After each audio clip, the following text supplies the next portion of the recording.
সকালে এসে তো মালি গাছ লাগিয়ে দিয়ে গেছে। তো ওখানে দাঁড়িয়ে থাকতে থাকতে না অনেকটা সময় আমি ওয়েস্ট করে ফেলেছি। এবার ঝটপট রান্নাটাও তো করতে হবে বলো, নয়তো লাঞ্চে খাবো কি?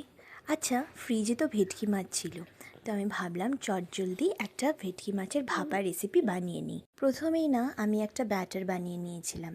ব্যাটারটার মধ্যে একটু সর্ষে, পোস্ত, লঙ্কা আর দই দিয়েছিলাম, একটু কাজুও দিয়েছিলাম, নুন হলুদ স্বাদ মতন দিয়েছিলাম।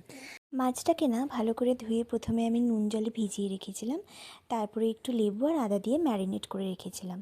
কিছুক্ষণ ম্যারিনেট করার পরে আমি না এটাকে একটা টিফিন বক্সে, মানে স্টিলের টিফিন বক্সে মাছটাকে নিয়ে তার উপরে ওই যে পেস্টটা বানিয়েছিলাম সেটা দিয়ে, একটু কাঁচা সর্ষের তেল দিয়ে আর কাঁচা লঙ্কা দিয়ে ভাপাতে বসে দিয়েছিলাম।